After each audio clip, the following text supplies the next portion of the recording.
Welcome to my channel. आज मैं आपको रीजनिंग बेस रिलेटेड कुछ और डिफरेंट क्वेश्चन के बारे में बताने जा रहा हूँ। तो क्वेश्चन जो दिया हुआ है 5 कैंडिडेट्स, पहले वाले क्वेश्चन में 5 कैंडिडेट्स हैं, जिसमें 5 कैंडिडेट्स जो हैं A B C D and E, ये 5 कैंडिडेट्स के नाम हैं। अपीयर्ड इन एन एग्ज़ाम, ये किसी एग्ज़ाम में उपस्थित है, प्रेजेंट है, जिसमें से सी को जो नंबर प्राप्त होता है वो बी से 5 नंबर कम प्राप्त होता है। ये चीज आपको ध्यान देना है। सी को जो नंबर प्राप्त हुआ वो बी से 5 नंबर कम है, और डी को जो नंबर प्राप्त हुआ वो 10 नंबर बी से ज्यादा है, और 20 जो marks and 20 marks less than ए।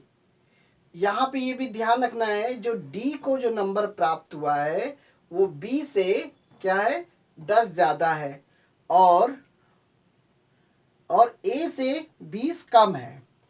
जो ए से, यानी कि जो डी को जो नंबर मिला वो ए से 20 नंबर कम है। ई गॉट 20 मोर मार्क्स, और ई को जो नंबर मिला वो 22 ज्यादा मिला बी से।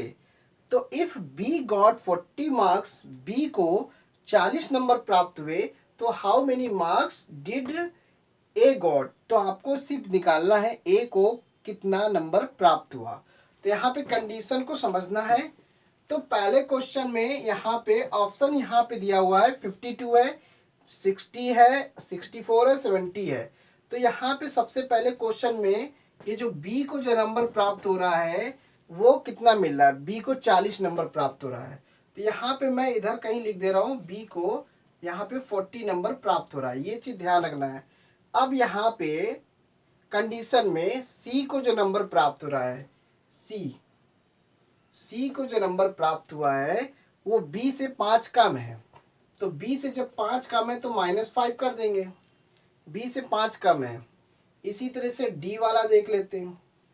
डी को जो नंबर प्राप्त हुआ वो बी से 10 ज्यादा है, तो बी से 10 ज्यादा है तो बी प्लस 10 हो जाएगा। मोर का मतलब प्लस हो जाएगा। जो डी को नंबर प्राप्त हुआ बी से 10 नंबर ज्यादा है। फिर दूसरी कंडीशन में डी को जो नंबर प्राप्त हुआ वो ए से 20 नंबर कम है, ए से जो है 20 नंबर कम है। तो जो डी का नंबर जो प्राप्त हुआ वो ए से 20 नंबर कम है। और ई को जो नंबर प्राप्त हुआ, यहां पे लिख देते, ई को जो नंबर प्राप्त हुआ वो बी से 22 ज्यादा है, बी से 22 ज्यादा है, मोर देन है। E got 22 more marks than B, ये देखिए देन बी, और बी को 40 नंबर मिला। तो इसी सिचुएशन को समझना है यहाँ पे। अब देखिए बी को तो 40 मिल रहा है, तो पहले हमें क्या करना है, बी को 40 है, तो यहाँ पे हमको निकालना क्या है, हमें सिर्फ ए की वैल्यू निकालना है। सबसे पहली बात तो देखो, हमें किसी भी इक्वेशन में जाना नहीं है, सिर्फ आपको क्या करना है, ए की वैल्यू पता करनी है। यदि आप ए की वैल्यू पता कर लेंगे और ए की वैल्यू हमें फाइंड आउट करनी है, जिसमें से डी की वैल्यू हमें मालूम करनी है। अब यहाँ पे देखिए बी की वैल्यू यहाँ पे कितनी है, कुछ उलझना नहीं है, बी की वैल्यू 40 है, डी की जगह पे यहाँ पे 40 कर देंगे, कितना हो जाएगा 40 प्लस 10, तो कितना हो जाएगा 50। अब यहाँ पे b की वैल्यू 40 है तो d की वैल्यू हो गई 50। अब यहाँ पे d की जगह पे 50 रख देंगे, और ये -20 इधर आएगा तो +20 हो जाएगा, और a की वैल्यू इधर से 70 प्राप्त हो गई। तो यहाँ पे किसकी वैल्यू प्राप्त करने के लिए बोल रहा है, a की। तो बस आपका d वाला ऑप्शन सही है। तो इधर उधर उलझना नहीं है, बस आपको जो पूछ रहा है उसी पे ध्यान देना है, फोकस करना है। तो ये जो है कंफ्यूज करने के लिए, बस आपको इन्हीं दो इक्वेशन को सॉल्व करना था। जहाँ जिस इक्वेशन में ए है उसमें आपको बी की वैल्यू आपको पता है, बी की वैल्यू यहाँ रख दीजिए, डी की वैल्यू प्राप्त हो जाएगी। डी की जगह पे 50 रखेंगे, और ये -20 इधर जब जाएगा तो +20 हो जाएगा, ए की वैल्यू 70 आ जाएगा।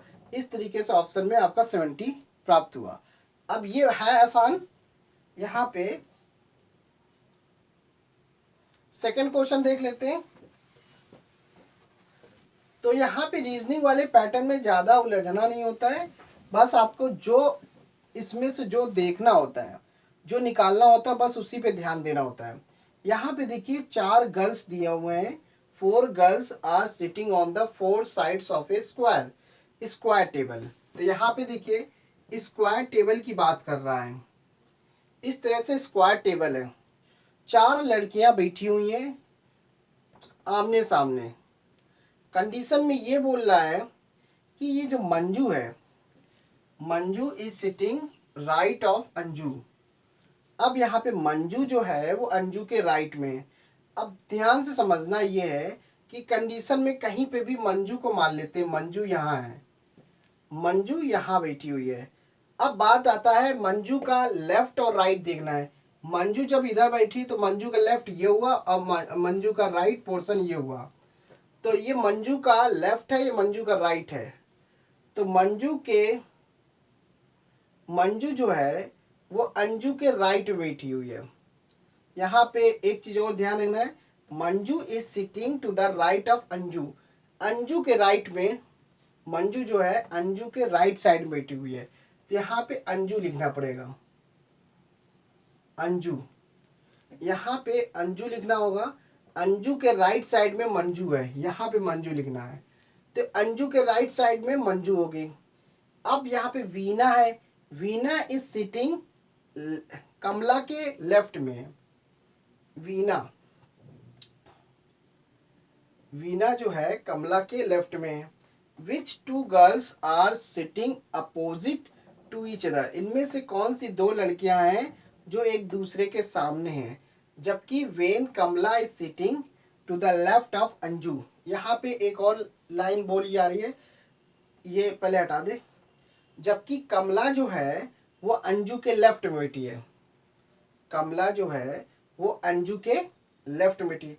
ये जो कमला है वो अंजू के लेफ्ट में बैठी है। तो अंजू का लेफ्ट वाला पोर्शन यहाँ है, अंजू के लेफ्ट भाग में कमला यहाँ आ जाएगी। कमला जो है वो अंजू के लेफ्ट में बैठी हुई है।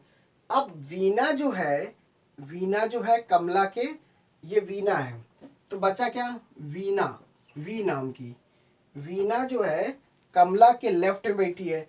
तो ये देखिए ये कमला का लेफ्ट वाला पोर्शन है, ये कमला का राइट वाला पोर्शन है। तो कमला के लेफ्ट में वीना है।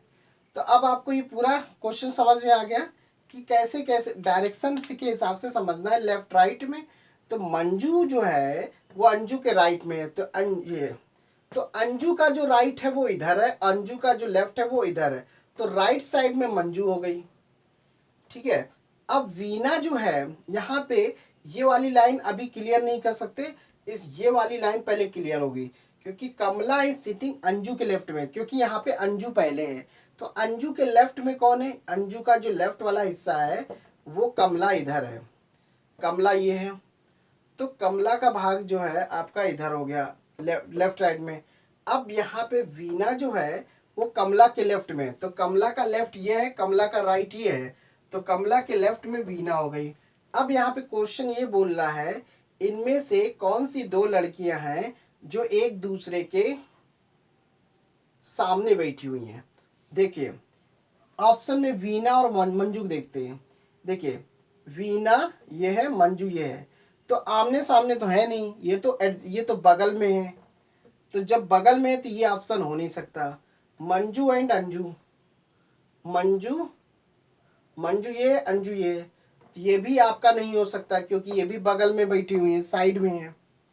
अब कमला और वीना भी आमने सामने नहीं है, ये भी बगल में है। अब लास्ट क्या बचा, मंजू और कमला। मंजू ये है, कमला ये है। तो मंजू और कमला, तो ऑप्शन आपका डी वाला होगा, क्योंकि यहाँ पे कंडीशन यही बोल रहा है कौन सी 2 लड़कियां जो है एक दूसरे के अपोजिट बैठी हुई है। तो यहाँ पे देखिए एक दूसरे के ये अपोजिट है।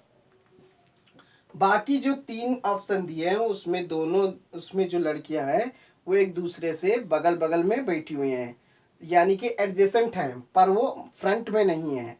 इसलिए आपका ऑप्शन डी वाला होगा। तो इस तरीके से रीजनिंग बेस्ड क्वेश्चन आता है। तो अगर आप इस टाइप से क्वेश्चन, रीजनिंग बेस्ड वाले क्वेश्चन अगर आपको समझ में आ रहा है तो तो मेरे चैनल को लाइक कीजिए, सब्सक्राइब कीजिए और बेल आइकन को दबाना मत भूलिएगा। तो thanks for watching my video. धन्यवाद।